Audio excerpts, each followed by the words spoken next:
side of your life is daddyhood. Welcome back to Daddyhood, where we are exploring all the different paths to parenthood. I'm so excited for today. I'm joined by my friend, Jaymes Black.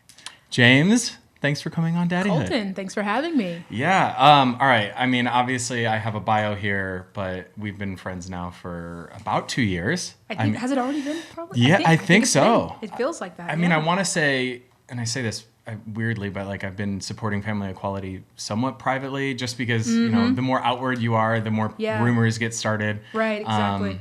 But I remember as soon as I started my family planning, I reached out and I was like, how can I help support family equality? Yeah, absolutely. How can I get involved? You. And we've been connected ever since. So, yeah. And so much has changed on my journey. So much has changed on your journey since then. I can't wait to get all into it. But I'm going to read off the cue cards because your bio is very impressive. And I want to make sure that I hit the marks. Sure. So Jaymes Black joined Family Equality as the first Black CEO in 2021. Prior to joining Family Equality, Jaymes worked in the corporate sector, where they have a long history of senior roles in the defense, technology, and finance industries. Jaymes was selected as one of Out Magazine's Out 100 list, a compilation of the year's most impactful and influential LGBTQ plus people in the fall of 2022.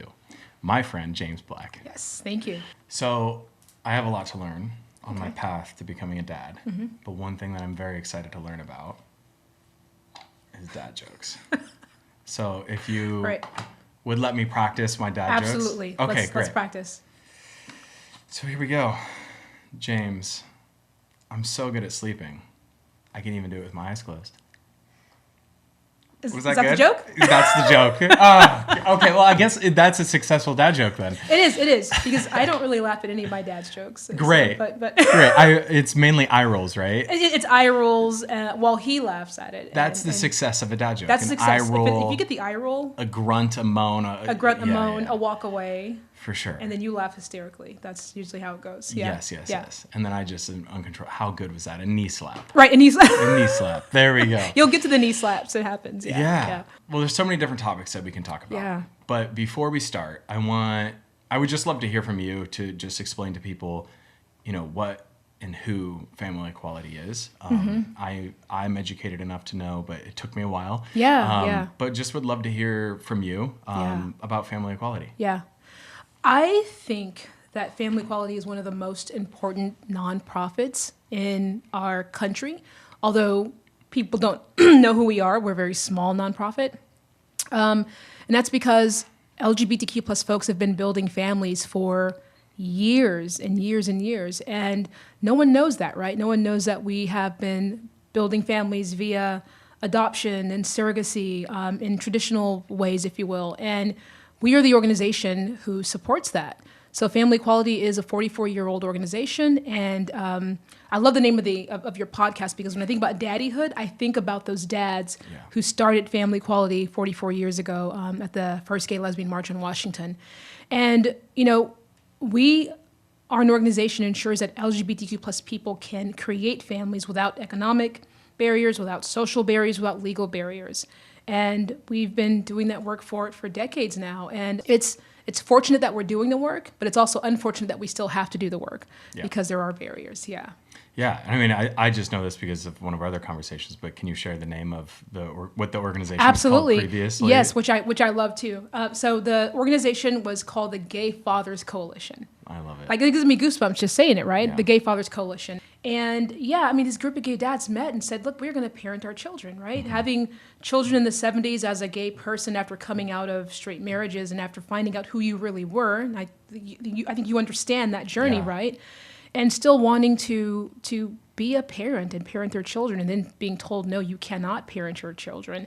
They weren't going to take that. They weren't going to take no for an answer. So the fact that these guys got together and said, we're going to build this coalition and we're going to support each other and make networks and resources, and then to know that 44 years later, we're now family equality. It's an amazing story. Yeah. Well, I'm honored to be partnered with Family Equality on this podcast and to be supporting you and your organization and everything you're doing for families like mine. And to be able to fight for our rights, to be able to represent us, to be able to continue just to educate America on these humans that are trying to We're humans. create families. Exactly.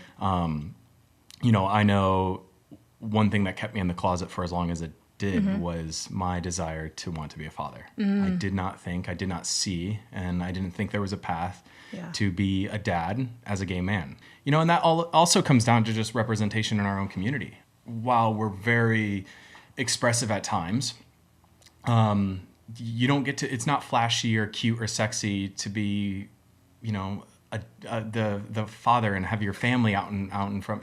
That doesn't make the headlines. Doesn't make the headlines. So you don't get to see it, especially for closeted men who aren't really looking for it and don't want to look for it. You don't see so it. I just,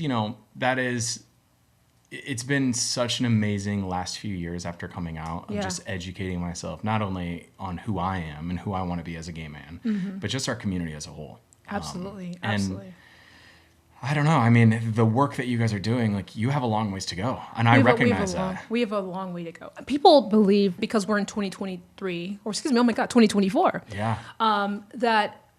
And we've made progress, we have marriage, people believe that we've won, everything is great. And even though we won marriage, there were still barriers to creating families. Yep. So we have a long way to go until any of us can actually have a family without barriers. And it doesn't even matter how much money someone makes, right? Right. You can be the wealthiest person, but if you are a gay parent, a lesbian parent, there are going to be barriers, even social barriers, right? We have to deal with that. And you talk about representation. I agree. I mean, how many LGBTQ plus folks do you see on television who are parents, or with strollers, walking around the grocery store? I mean, I don't know why, we don't see it. And I think a lot of it is that we still stay in the closet somewhat. Maybe different areas and different locations we don't, but typically we do. Yeah, I mean, and you mentioned it, and I want to stick on this topic for a second, but barriers. So let's talk about them, because I know, obviously, you just mentioned there's social barriers, there's economic barriers, and also, I mean, discrimination barriers. Just pointing out the obvious, depending on what state you're in. Can you talk just about probably the top 3 barriers that you see right now, just in expanding your family as somebody who's in the LGBTQ plus community? Yeah. I think one of the first barriers that comes to mind is this idea of parentage, and that you have to establish a legal parent-child relationship. You're probably learning about that through your process. And some folks in our community don't know that, right? So you could have I always bring up this example of the lesbian couple in Oklahoma who were married and they had a child, and then they divorced. And the parent who did not give birth to the child did not do second parent adoption, did not establish a second parent adoption, that parent-child relationship, a legal relationship. And what ended up happening is that through the legal process, the judge in Oklahoma said that she is not the mother, and the donor is now the father, because the mother, her ex-spouse, started dating the donor. Oh, wow. Right. And so this idea of legal parent-child relationship, I think, is going to continue to be a theme because of these some of the extremist judges that we're seeing, right? Yeah. And as we continue to see more attacks on our community, I think you're going to see things like that, right? So I think establishing that relationship, legal parent-child relationship, is really important. Is that just lack of knowledge? I think it's absolutely a lack of knowledge. And we released a parentage report about a month or so ago to educate the community on those challenges, because a lot of people they don't know. Yeah. It's unfortunate, because I think you can't rely on, if we get a divorce, that everything's going to be great. The other barrier, I believe, is, I think when I think about discrimination, I think about the foster care system. And there are about 400,000 children who go through the system every year. About 120,000 of them are waiting for adoption, because some of them are reunification with their Hold families. on, can you say that number again? 120,000? About 120,000 are waiting for adoption. Wow. And about 20,000 age out and every 400,000 go through our system. Go through the system. And some of those are reunified with various family members or with their parents. But about 120,000 of them are waiting adoption. And you think about that, LGBTQ plus people are 7 times more likely to foster and adopt, but there are still 13 states that won't can allow them. that can make the decision that we are not aligned with your religious beliefs, and so therefore we can say no to this child who's in foster care, Wow. who needs a family, who's waiting for their forever home, and who would be better suited to have a family like yours and mine, right? Because a lot of those kids are queer. Yeah.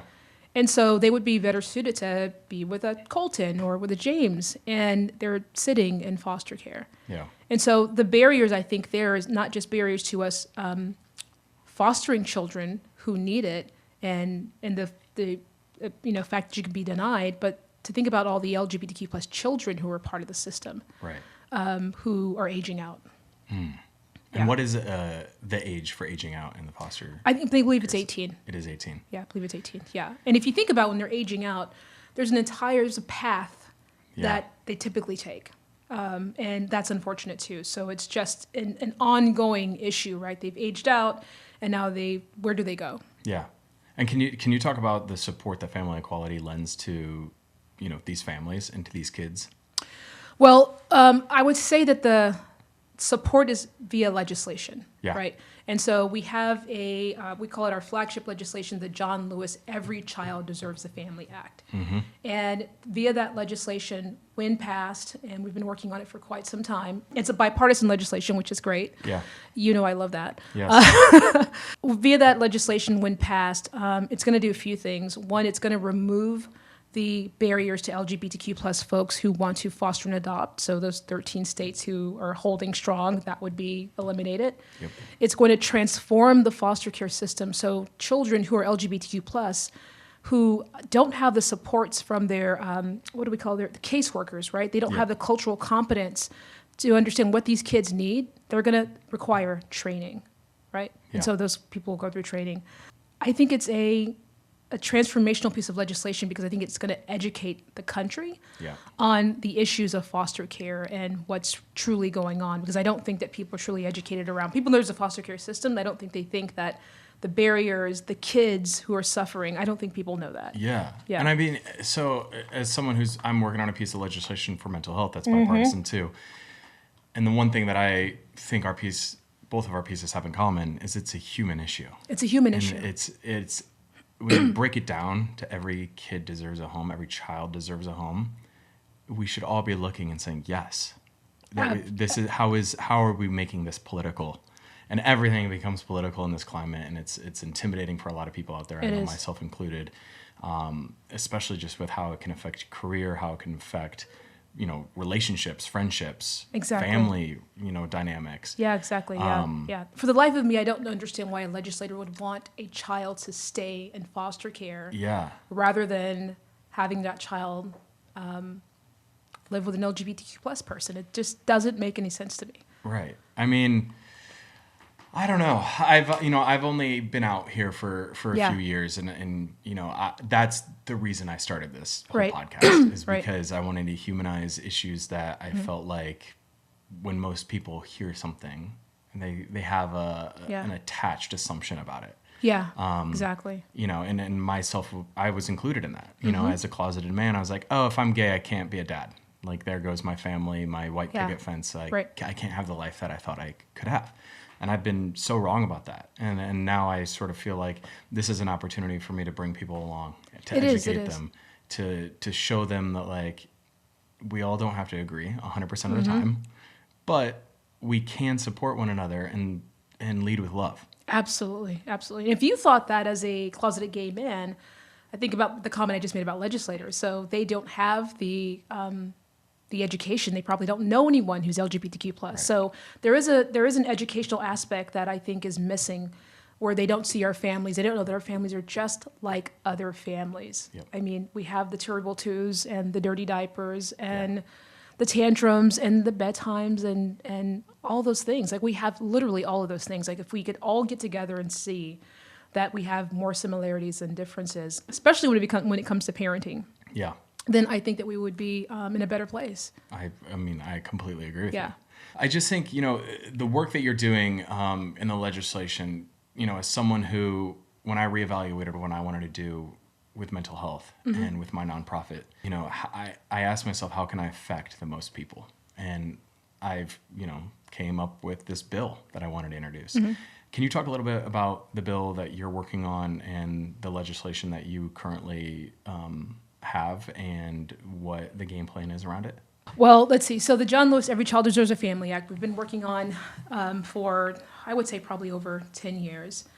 John Lewis, I believe, are you familiar with John Lewis? I'm not. Civil rights hero. He marched with Martin Luther King, well known, and this was a piece of legislation that was near and dear to his heart.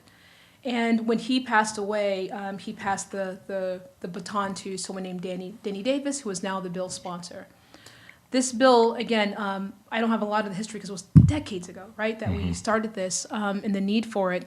But it is bipartisan in nature, and everyone knew that we needed to have this bill have support from both sides. And thank God that we were able to get, both Democrats and Republicans who do believe what you said earlier, that every child deserves a family, even if that family happens to be LGBTQ+. Yep. We have reintroduced the bill multiple times. It has not gotten passed yet, and I think you know how difficult that is. Yeah. And right now we're waiting for a reintroduction.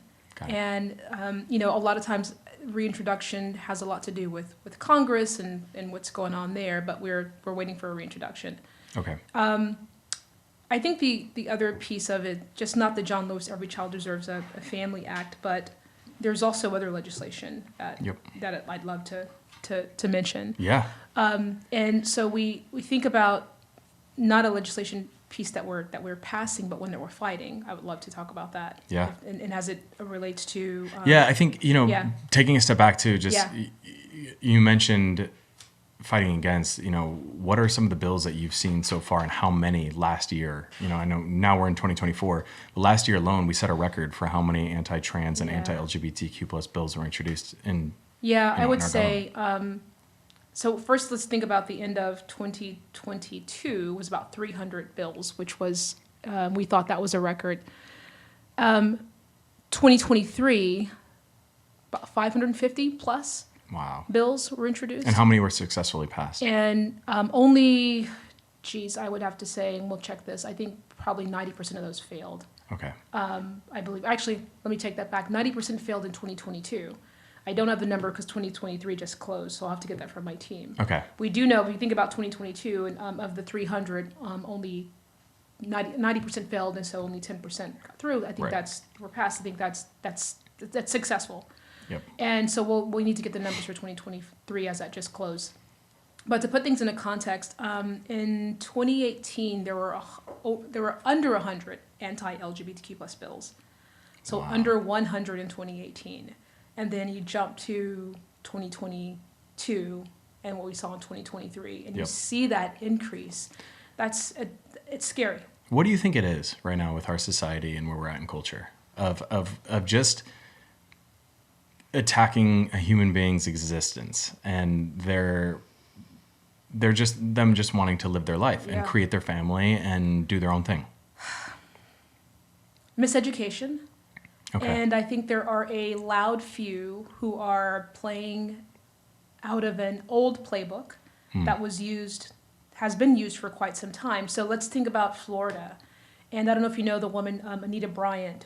I've heard of the name. Heard of her, yeah. So Anita Bryant she was like in Florida orange juice commercials and Miss Oklahoma, but she was also an anti-LGBTQ plus I don't know if you want to call her an activist, but she truly believed that we were not human. And she did a lot of damage in Florida in the 70s. And that playbook and what Anita believed is still very much so prevalent in Florida and other states now. Mm-hmm. And so there's this old playbook of dehumanizing LGBTQ plus people. In fact, this country has a history of dehumanizing LGBTQ plus people. And so now we have this loud few who are miseducating people, who are using the same rhetoric as Anita Bryant and other folks from back in the 70s, and people are believing it.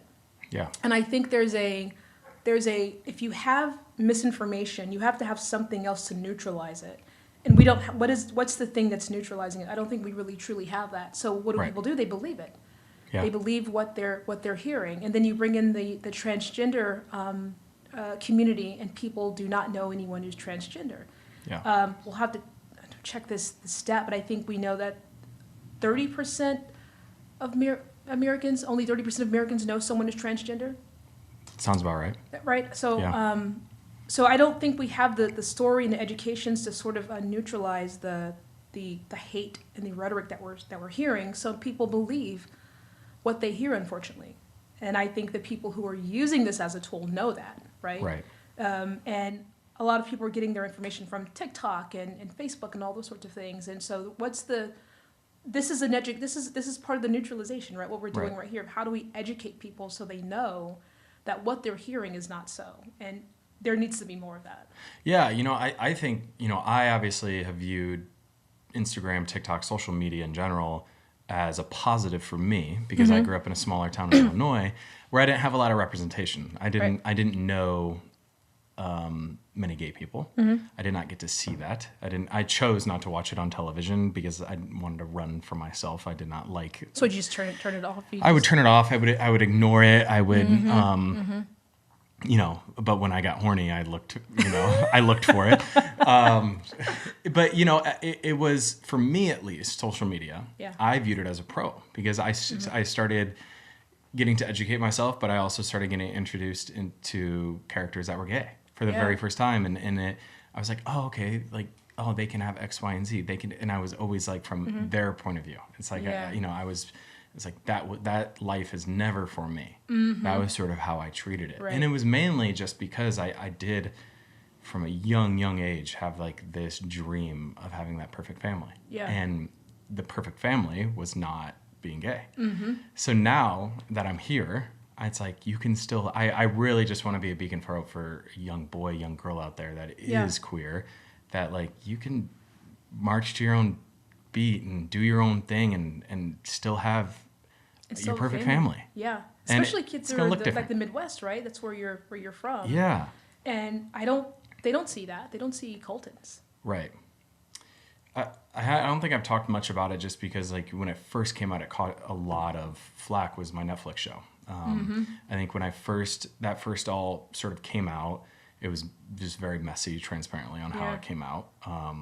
The show got leaked at the same time that I was coming out on Good Morning America, and it was like a little bit of a PR mess and all of these things. And, while there was a lot of people that had a lot of opinions and saying you're monetizing the queer experience, you're doing all this, they didn't get to see the people I was meeting with behind the scenes, showing up and supporting these different organizations. And like, that's besides the point.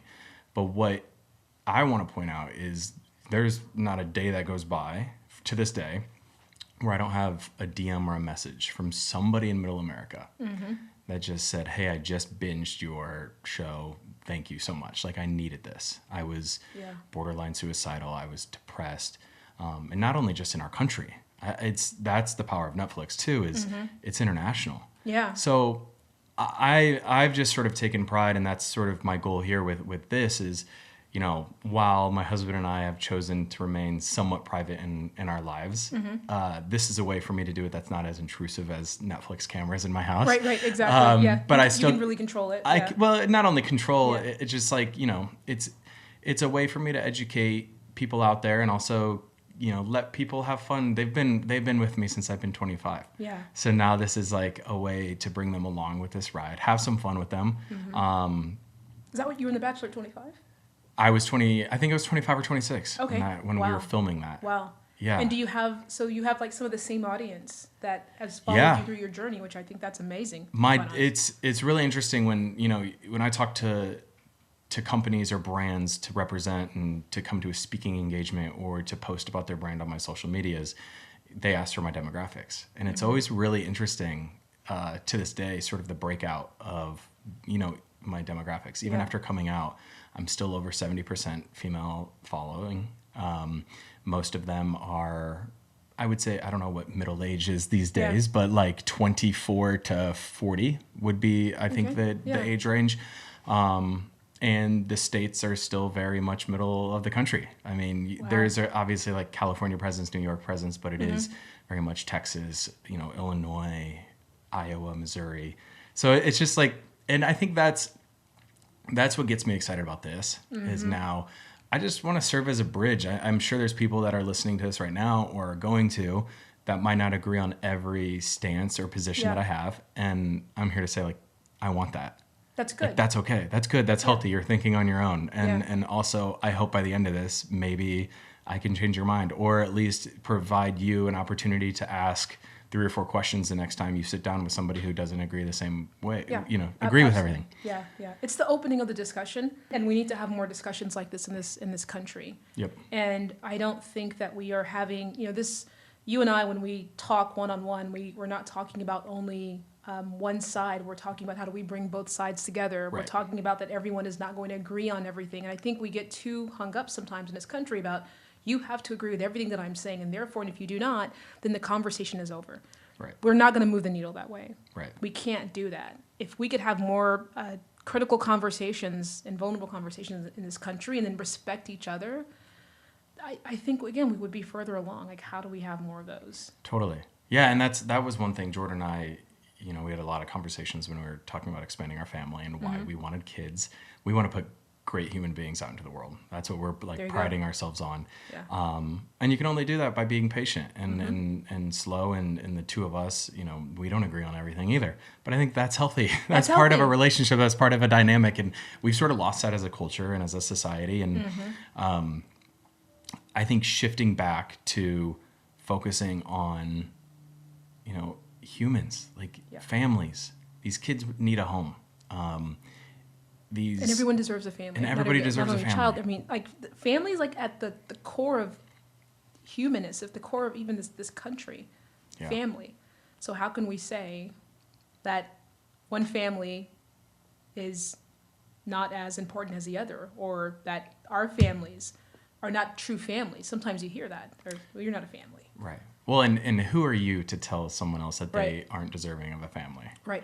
Are or aren't. Right, exactly. Yeah. It's not your place. Yes. So while we move through this series, in my partnership with Family Equality, we're going to be sitting down with surrogates. We're going to be sitting down with egg donors, sperm donors, pretty much the entire process of what it looks like to grow our family. Who has impacted you or motivated you along your journey so far? Along my parenting journey? Yes. Wow. I would say that I found a group of friends who were parents before me, who were able to provide counsel and the conversations that I needed to have, because oftentimes as LGBTQ plus parents, we're trying to get it right so much that we're just paralyzed sometimes. And so I have to say I have a great group of friends. When I found Family Equality, I was a parent before I became the president of Family Equality, and when I found the resources on Family Equality and to understand that there were other parenting groups across the country that we could be reaching out to and connecting with, that was a great resource for me.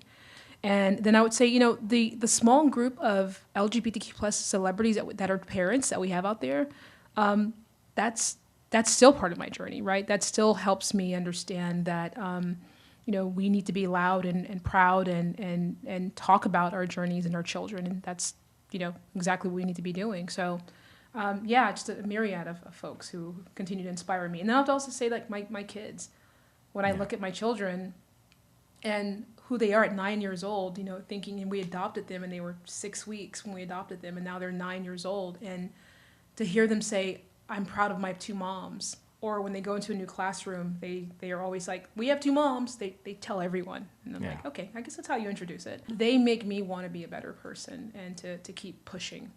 Yeah. And on the flip side of things, what's been the most challenging? The most challenging is when your children walk into the room and say, we have 2 moms, or the people who are not so nice. And how do you prepare your child for that? Because they're just innocent. And they just want to talk about their parents and their families just like anyone else. And so the most challenging has been having to educate them that they're going to be people, even educators, who do not understand our family.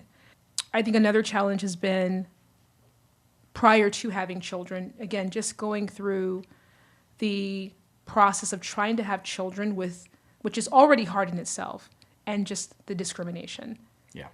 It's hard enough to make this big decision to be a parent, And then when you have an organization, an adoption agency telling you that, no, you're not good enough, you don't deserve to be a parent, that's hard. Right. And many of us give up. Many of us give up on their path to parenthood. We don't even pursue it after, a couple of no's, or maybe even the first no. And so that, just to thinking back when we were on our path and how hard that was to hear those no's. And we did give up, and then we started again. And in this sort of like serendipitous moment after we gave up, my wife happened to just be on a website and saw an ad for an adoption agency. And it said, mother of 2 in Ohio, pregnant with twins, open to all families. And so we said, okay, maybe this is the chance. Maybe this is ours. And that's how our boys entered into our life. And I think the other challenge is educating the educators. So not only do you have to send your children to school, which is also hard, Yeah.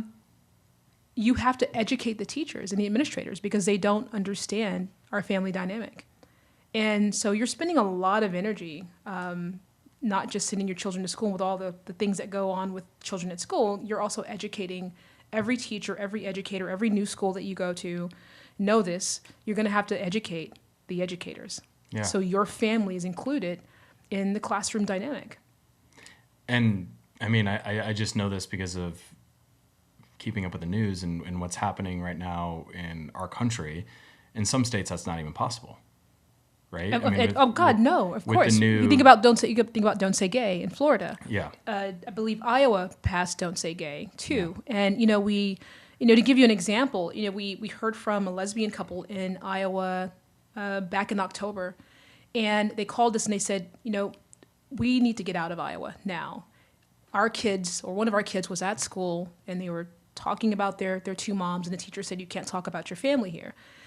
We have that type of rhetoric or dynamic happening in schools. That's just, I can't even imagine that. So you're right. You can't even educate an educator. They can't speak to you about it. They're afraid they're going to lose their jobs. Right.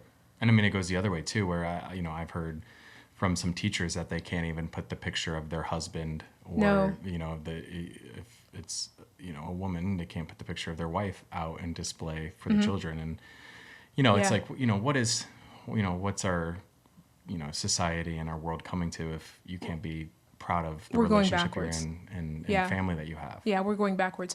I'll have to say that we have not seen, you asked me earlier what's going on, what's the common theme with all of the anti-LGBTQ plus rhetoric. And what I can say is that, going back to this person, Anita Bryant, we've not seen this level of attacks on the LGBTQ plus community since 1979, since 77, 79. So again, back to this playbook and folks like Anita and others, we're at this turning point. We truly are going backwards. And I think, again, this whole piece of educating people is going to be necessary now more than ever. Why now? Why do you think we're getting attacked now? I go back to a lack of education. And I go back to also, there's more of us. There are 20 million people in this country identify as LGBTQ+. Yep. There are more of us in this country. About 4 million children have LGBTQ+ parents. I think there is a level of visibility that we do have now in terms of our existence. And I think that there's still a fear of us as well. And I do think that there are people who are weaponizing who we are, and they know that they can do that politically, and they're using that very strategically right now. So you think about all those things. There's more of us, there's more children, more families, and there is this issue, kind of a wedge issue, right? And it's like, we can use this as a political pawn very strategically. And I think people are doing that, which is why it's so important to get both sides talking. Yeah. I mean, I'm just excited to continue educating people, talking through this process. Yeah. It's been eye-opening to me. I know I have a lot of privilege and I'm very blessed to be in the position that I'm in, but I have a team of, I think, 9 people that are helping me grow my husband grow our family. Yes. Between lawyers and doctors and surrogates and a consultant and just and we're in California, which is, I think, one of the more friendly states when it comes to growing your family. So if I can feel a little overwhelmed with the resources that I have and the knowledge that I have and everything, I couldn't imagine, a single parent that wants to have a family in Texas, Florida, some of these states that are a little more challenging to do that in. And that's what's inspiring, me for all of this is just like, how can I continue to help people? Yeah. Right? Yes, like absolutely. you only know what you know. And that's why I really feel called to helping with Middle America and being very patient with, just people who are in my life and then also who have sort of gone with me on my journey of reality television, is just educating them slowly but surely. Like, hey, this is our experience. We need to educate them. And one of the things we talk about a bunch in the movement is this need for allyship and allies. Yes. As we think about going into an election year and how a lot is on the line for our community, we need education, and then we need allyship more than ever, because those are the folks who are going to help bring us along. Those are the folks who are going to have conversations that you and I are not in. Right. When you and I are not in those rooms as LGBTQ plus people, we need our allies talking about our families, talking about us, talking about why it's important. And oftentimes they won't listen to you or I, right? Because we're the LGBTQ plus people, you're the gay folks in the room. But they will listen to an ally. They will listen to their religious aunt who has had some type of, sort of turnaround on the issue. Yeah. If we can get those folks educated and if we can get them talking about our issues to their friends, I think that we'll make a lot of progress. Yeah. And how for people listening right now, how can they help? How can they become allies? How can they support family equality? Where do they go? Yeah. So first you go to familyequality.org to support our work. You can look at our programs. We have programs. We have our Family Week, which is the largest LGBTQ plus family gathering in the world. So if you're an LGBTQ plus person or parent, please join us. You can sign up for action alerts, so that will allow you to understand when we need you to call, one of your senators, right? Yeah. Because we're trying to pass legislation or we're trying to fight legislation. You can get educated on our website and think about who are the families that and maybe in your community or in your family who maybe don't feel quite included, and get educated on how you should be talking about our families, how you should be talking to them. I know for me, when my family finally came around, it was really important for them to understand that they understood our family dynamic. And so we have those types of resources on our website too. Yeah. Amazing. Incredible. Yeah. And become an ally by, again, getting educated. And allyship is not just marching in the pride parades with us.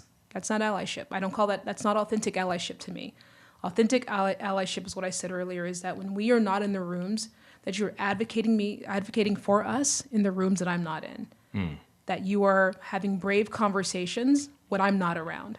Not, allowing someone to spew rhetoric, and because there's not a queer person around, then you just allow it to happen. If you are a true ally, then you will stop that. And that's how we continue to move the needle in true allyship, authentic allyship. Yeah. I mean, I would hope people out there would stand up for what's right and, be able to call somebody out when they know it's misleading or misinformation, and sort of change the positioning. Absolutely. Of it. Yeah. Well, like Jaymes said, go to familyequality.org to find out more about this amazing organization. I'm going to be linking it out here and also in the podcast. So, Jaymes, thank you so much. Thank you. I'm going to have you back on. I cannot wait for our second episode and our second round. Thanks for having me. Thank you. What's up, guys? If you want more exclusive behind-the-scenes content, more access to me, all of the fun things, sign up for my Patreon right here. We'll link it out. I promise you do not want to miss this. Head on over and join me on Patreon. The ride of your life is daddyhood.